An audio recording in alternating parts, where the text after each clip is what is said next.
Here's our painted rose bundle. We love designing stamp sets with many technique options in mind.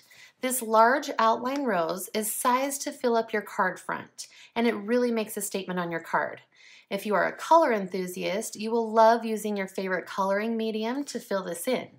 If you would rather quickly add color, you can use the solid and shadow images to quickly add color behind that detailed line. You do have shadow stamps for both the rose and the leaves. And then you've got the die cut here. So this die cuts around the rose and leaf. And you have this thinking of you, which is a really fine line, detailed, delicate die cut, which is really pretty.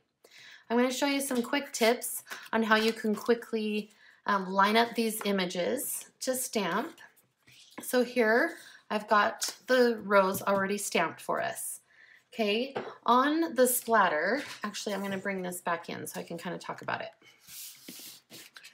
Okay, so this big splatter stamp, it's got these two different sets of splatters kind of going out to the side. Look for the one that has a lot of lines, and that we're going to line that up right here next to the leaf underneath this rose petal. Okay, I've already got it lined up on my block. So like I said, I'm going to line that up, and then you'll be able to see where that fits within the rose.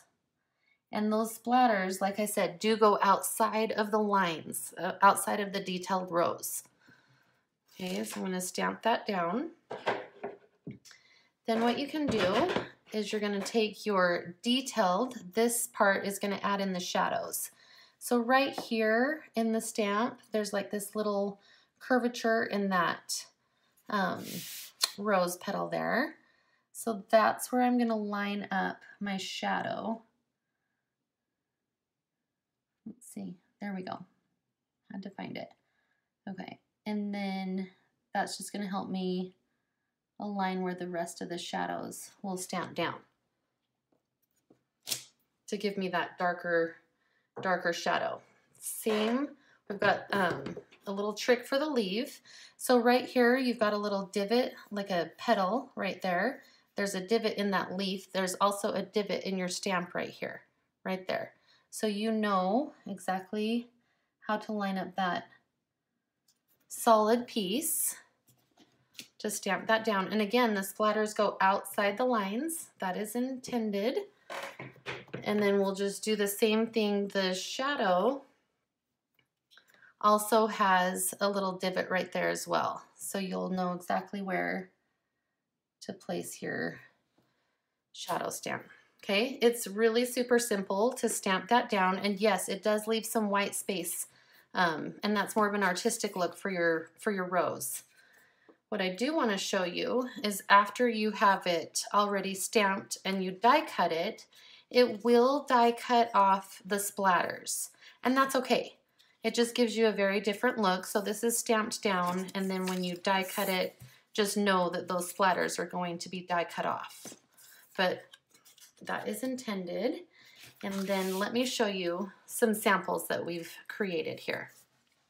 Here is one just using the stamp and the shadows. You've got your splatters going off to the side, and then this really pretty delicate thank you.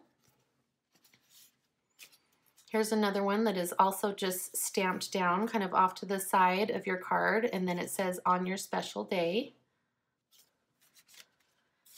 Here's a different take on it. We actually just used the rose and stamped it multiple times with white ink on a black background. I think that is so pretty. Really delicate, kind of more of a chalkboard look. Here's a sample where you've got 3 of the roses stamped, and you've got shadow stamping, and then your sentiment along the bottom. I think this one is so pretty, really pretty. Okay, then we've pulled in the die cut. So this was more of a monochromatic. We didn't even color the rose at all. We've die cut it twice, so you've got a black shadow background, and then we die cut that thinking of you and placed it back in. You can kind of see that there. It's really pretty. Here is one. Again, like I said, that thinking of you is a really delicate die cut, but it looks really pretty with this rose. So again, we've die cut it out, we've done the stamping, the shadowing, and then added the dies. Here's another one. This one's really fun. So this is our Love Note envelope die stamped with our plaid to give it a cute little flap there. And then we just created a cute little note card in the shape of the rose that will fit right inside there. I think that one's really cute too. Here is one for the coloring enthusiasts. This is just stamped down in black and then colored in with alcohol markers. So see, you don't have to use the shadow stamping if you don't want to. You can color that in. Cannot wait to see what you color enthusiasts do. Here's one with alcohol ink. So it gives a really fun, maybe you can see the shine on that there. Gives a really fun, completely different look to that rose. And then here's another idea. We didn't even use the rose. We just used that splatter background to make a really cute, just splatter background and added the thinking of you on top of it. Okay, so there are some ideas on how you can use this painted rose bundle. This set is a pretty set that can work for many occasions. We cannot wait to see what you create.